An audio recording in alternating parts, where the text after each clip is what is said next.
2008 एक और milestone year था वेब की हिस्ट्री में। 2008 में गूगल ने अपना वेब ब्राउज़र लॉन्च किया। गूगल ने 2008 में मेनली 3 चीज़ें लॉन्च की थी। क्रोमियम वेब ब्राउज़र जो कि ओपन सोर्स है, गूगल क्रोम ब्राउज़र जो कि प्रोप्राइटरी है, और V8 इंजन जो कि ओपन सोर्स है। गूगल ने क्या किया, क्रोम ब्राउज़र बनाने से पहले ओपन सोर्स एक प्रोजेक्ट बनाया क्रोमियम के नाम से, क्रोमियम वेब ब्राउज़र के नाम से, और उसमें जावास्क्रिप्ट का एक फास्ट इंजन बनाया V8 के नाम से। ऑब्जेक्टिव ये था कि जिसको भी ब्राउज़र या V8 ब्राउज़र या जावास्क्रिप्ट का इंजन चाहिए वो इस प्रोजेक्ट को यूज़ कर ले। गूगल क्रोम इटसेल्फ क्रोमियम के कोड के ऊपर बना हुआ है। गूगल ने क्रोमियम का ही कोड लिया और उसमें एडिशनल फीचर्स ऐड किए। ये स्टैंडर्ड बनाने के लिए कि क्रोमियम को लेकर आप अपना ब्राउज़र बना सकते हो और उसमें अपने एडिशनल फीचर्स जो भी ऐड कर रहे हैं। तो गूगल क्रोम में क्रोमियम का ही कोड है, V8 इंजन ही गूगल क्रोम में यूज़ हो रहा है और उसमें फिर एडिशनल फीचर्स हैं। इस वजह से गूगल क्रोम प्रोप्राइटरी है, क्रोमियम ओपन सोर्स है। जो भी इसको चाहे लेकर यूज़ करे, उस V8 इंजन को यूज़ करे। और जैसा कि हमने देखा कि क्रोम के लॉन्च के फ़ौरन बाद ओपरा ने V8 इंजन अपने ब्राउज़र में ऐड कर लिया और अब माइक्रोसॉफ्ट अपने एज ब्राउज़र में V8 इंजन को ऐड करने जा रहा है। V8 इंजन एक फास्ट इंजन है, उसमें जावास्क्रिप्ट की परफॉर्मेंस बहुत इम्प्रूव हो गई। बहुत सारे फीचर्स हैं V8 इंजन के, लेकिन मेनली अगर हम उसको देखें तो उसने जस्ट इन टाइम कंपाइलर के थ्रू आपके ब्राउज़र की स्पीड को बहुत तेज़ कर दिया। वेब एप्लीकेशन जावास्क्रिप्ट की एग्जीक्यूशन तेज़ हो गई, वेब एप्लीकेशन तेज़ चलने लगी, जिसकी वजह से क्रोम एक फेवरेबल ब्राउज़र बन गया पब्लिक के लिए और डेवलपर्स के लिए भी आसानी हो गई। एक ऐसा ब्राउज़र जिसमें वेब एप्लीकेशन बहुत अच्छी, तेज़ और स्मूथ चलती हैं। ये पॉसिबल हुआ V8 इंजन की वजह से। V8 इंजन ने ये पॉसिबल किया। सबसे ख़ास बात क्या है V8 इंजन की, जिसकी वजह से मैं 2008 को माइलस्टोन ईयर भी कह रहा हूँ कि V8 engine independent of browser भी चल सकता है। V8 इंजन को जावास्क्रिप्ट का इंजन जो कि है उसको चलने के लिए ब्राउज़र की ज़रूरत नहीं है।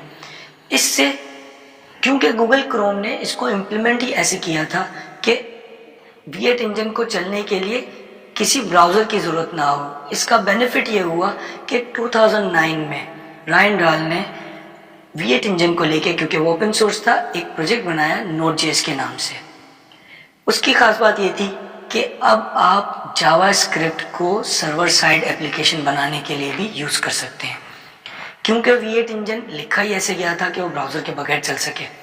तो Node.js ने उसी V8 इंजन को लिया और उसमें कुछ फीचर्स ऐड करके सर्वर साइड प्लेटफॉर्म लॉन्च कर दिया Node.js के नाम से। इसका बेनिफिट सर्वर साइड की इम्प्लीमेंटेशन और सर्वर साइड के जितने भी प्रोग्राम्स बनते थे उसमें जावास्क्रिप्ट अब एक एडिशनल एडिट लैंग्वेज के तौर पे यूज़ होने लगी कि अगर आपको एक अल्टरनेट चाहिए लैंग्वेज का सर्वर साइड एप्लीकेशन के लिए तो उसमें भी जावास्क्रिप्ट यूज़ हो सकती है। जावास्क्रिप्ट को सर्वर साइड पर यूज़ करने के लिए पहले भी काम किया गया था। नेटस्केप ने जब जावास्क्रिप्ट लॉन्च की थी शुरू में, तो लाइवस्क्रिप्ट के नाम से एक प्रोजेक्ट शुरू किया था जो कि सर्वर साइड पे जावास्क्रिप्ट को चला सके।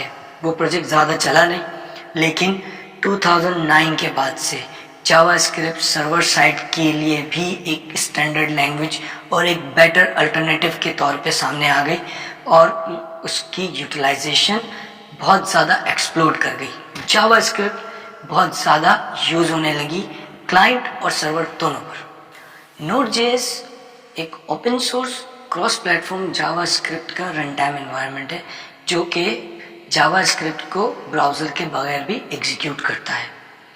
Node.js ने ये बेनिफिट दिया कि डेवलपर्स जावास्क्रिप्ट को कमांड लाइन टूल और सर्वर साइड स्क्रिप्टिंग के लिए यूज़ कर सकें।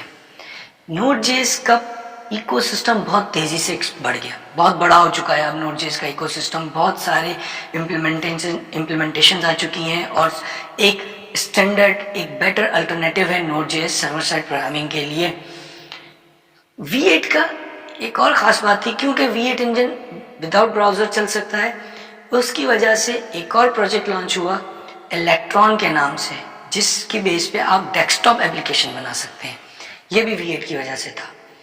Node.js के फीचर्स की वजह से, Node.js की इस सर्वर साइड इम्प्लीमेंटेशन की वजह से जावास्क्रिप्ट एक यूनिवर्सल लैंग्वेज बन गई जो कि क्लाइंट और सर्वर साइड दोनों पे यूज हो सकती है। अब आपको एक सिंगल लैंग्वेज मिल गई जिसके थ्रू आप एक जावास्क्रिप्ट को लर्न करके क्लाइंट और सर्वर दोनों के लिए एप्लीकेशन बना सकते हैं।